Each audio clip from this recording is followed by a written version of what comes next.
Hey guys, so today let's talk no contact. And if you have anything about what has been successful in going no contact, make sure to drop it down in the comments down below so that we can help support each other and educate each other, okay? What I have found going no contact, sometimes you have to go no contact several times because before you know what you are actually dealing with, you may fall for some of these tactics, and that's okay. Be kind to yourself. Um, for example, my narcissist, some of the things that he would do is he would fake hospitalizations. He would fake being sick. He would, send me gifts. He would fake apologies. He would promise change with no actionable steps towards change. But the thing about it, you have to understand they wear a mask. They will tell you whatever they think you need to hear. He has faked going to therapy. There was one time where we went no contact because he blew up on me for no reason at all. And he went to therapy and they said that he was burned out from a move and all these things.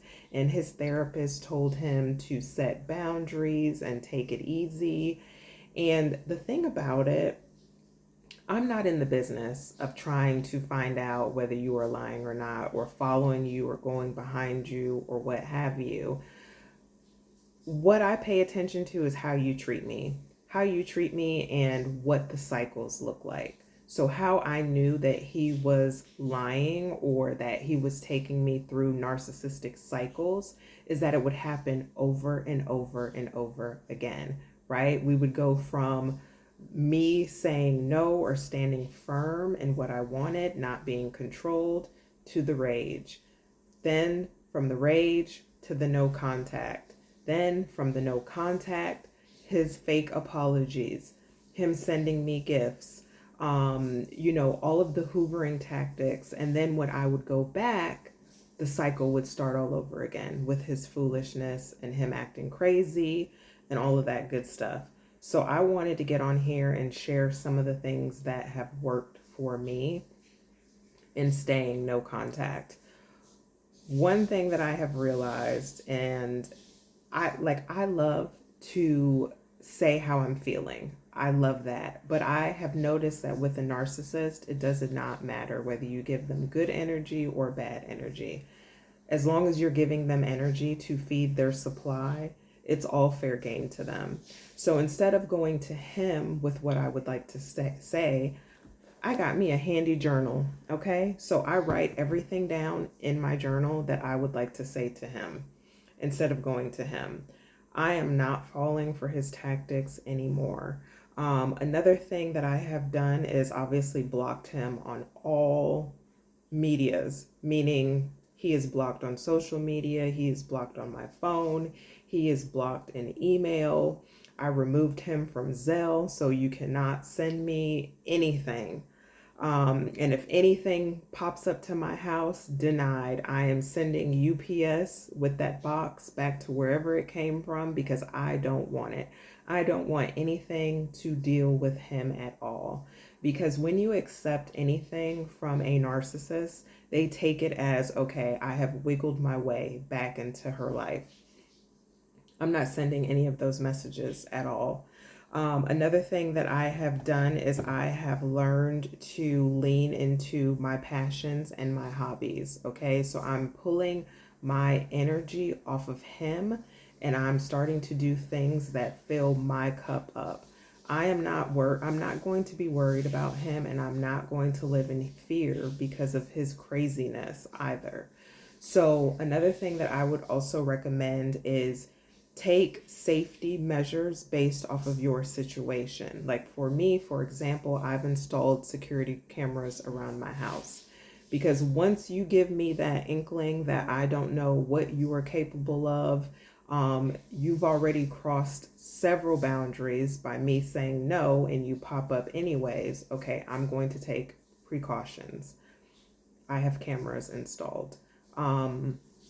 And like I said, you do what you need to do according to your situation, but you have to remember safety and your well-being should always come first above all. The other thing is telling friends and family what is actually going on. Now, you don't have to go into details, you don't, but you can use buzzwords such as Tim, he was kind of controlling.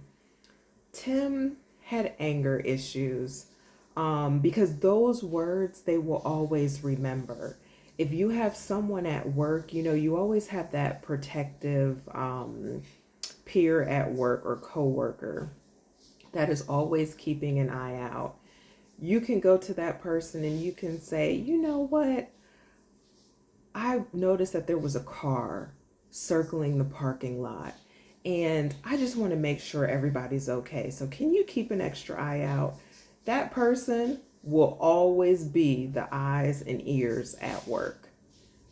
That narcissist pops up at work, guess what? Everybody knows what's going on because she told me that he had control issues. You don't have to go into the full story. Just give people bits and pieces of information so that they will start watching out for you. And then that also gives you a way to control the narrative, because one thing that they will also do is they will start a smear campaign, right? They want you to look like you are the crazy one. And that's fine. But one thing that they don't realize is everybody is looking at their habits. They talk that way about everybody. How is it that every person that narcissist is dating is crazy? How is it that every person that narcissist is dating doesn't have their stuff together? They are looking at them. They just don't want to call them out on their crap. And that's okay, because we know what they are. We sure do. And we're going to get it together. Okay, so you get you a journal and you start writing in it everything that you want to say to that narcissist. And you take security measures around your house and you block them and you go no contact and you stay no contact. And another thing that I have that has helped me, especially during hoovering, because your brain associates all of the good memories with that person as well as the bad memories. So there's a state of confusion, and that's where they want to keep you, in a state of confusion. So what you do is every time you want to respond to that text or that email, or they send you flowers, you remember all that bullshit that narcissist put you through. You hear me? And I'm talking about the bad of the bad. What is the worst situation? What is the worst thing that narcissist has ever said to you? You need to remember those things. Every time you think of that person or you see a message from them, remember how they criticized you, how they said you were no good, how they tried to break you. You remember those things, because the thing about a narcissist is they will never change. They stay the same. And remember, it's never your fault. Abuse is never your fault. They would do this to anybody. And they're looking for their new supply anyways. They cannot be faithful people. So remember that as well. Why would you want to entertain a situation or a relationship that is no good for you? The person is there to seek out a victim. They want to conquer the victim and they want to destroy you. Do not give yourself to a person who is meant to destroy. And if you find this video helpful, please give it a thumbs up and remember to comment down below so we can keep the conversation going. Thanks for listening, and I'll see you on the next one. Okay, bye.